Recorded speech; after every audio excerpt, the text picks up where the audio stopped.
ওকে, এবার এই প্রশ্নটার দিকে খেয়াল করো। এই প্রশ্নটা তোমাদের বিগত বছরগুলোতে চাকরি পরীক্ষা, ভার্সিটি অ্যাডমিশন টেস্ট মোটামুটি সব জায়গায় কম বেশি এসেছে। এইটা না আসলেও এই টাইপের প্রশ্ন এসেছে, এবং মোস্ট অফ দ্য টাইম দেখা গেছে তোমরা এই প্রশ্নগুলো ভুল করো। কেন ভুল করো? কারণ এইখানে একটা ভার্ব বসবে ইউজুয়ালি, সেই ভার্বটা আসলে কোন সাবজেক্ট অনুযায়ী বসবে এইটাকে আইডেন্টিফাই করতে পারো না। তো প্রথমে আমি তোমাদেরকে সবসময় বলেছি যে একটা প্রশ্ন, ইংরেজি প্রশ্ন বলো বা বাংলা ব্যাকরণের যে প্রশ্ন আছে, এই প্রশ্নগুলো সলভ করার ক্ষেত্রে ওর ভিতরে তোমাকে একটা ফ্যাক্ট দেওয়া থাকে। কি দেওয়া থাকে? একটা ফ্যাক্ট দেওয়া থাকে। যে ফ্যাক্টটা অনুযায়ী তোমাদেরকে খুঁজে বের করতে হবে যে ওইখানে আসলে কোন গ্রামেটিক্যাল স্ট্রাকচার বা রুলসটা অ্যাপ্লাই করতে হবে। তো প্রথম কাজ হচ্ছে ফ্যাক্ট খুঁজে বের করা, বা একটা মার্কার থাকবে, ওই মার্কারটাকে আইডেন্টিফাই করা। এটা আমি সবসময় বলি।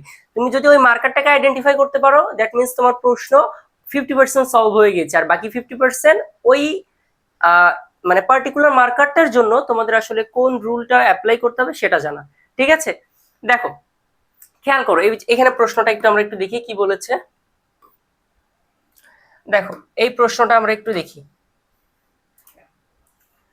এখানে কি বলেছে? The book that I lent you dash a good bibliography, right?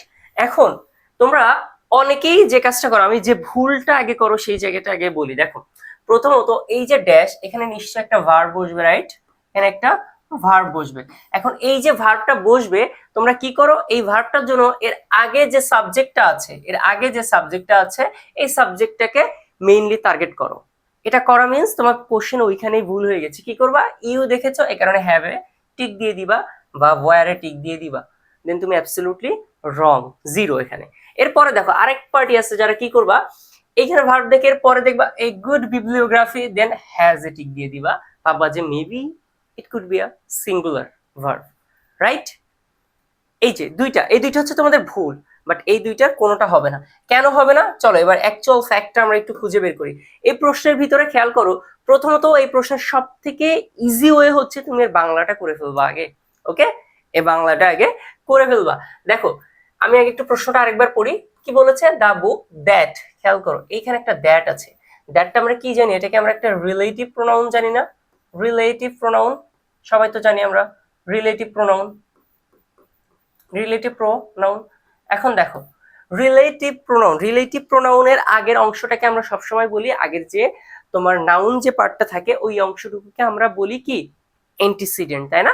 অ্যান্টিসিডেন্টের নিয়ম তো তোমরা সবাই জানো। এখানে আসলে অ্যাকচুয়ালি অ্যান্টিসিডেন্টের নিয়মটাই অ্যাপ্লাই করা হয়, বাট তোমরা আরেকটু ভেবে দেখো। দেখো দা বুক দ্যাট, ওই বইটা যেটা আই লেন্ট ইউ, আমি তোমাকে ধার দিয়েছিলাম, আই লেন্ট ইউ, আসলে এই যে ওই যে ধার দিয়েছিল সেই বুকটাই তো গুড বিবলিওগ্রাফি, তাই না? এখন সেই বুকটা অনুযায়ী তো এখানে ভার্বটা বসবে, রাইট? সেই বুকটা অনুযায়ী। এবার এখানে কি কানেক্ট করা হচ্ছে কি দিয়ে? একটা রিলেটিভ প্রোনাউন দিয়ে কানেক্ট করা না এদের মাঝখানে?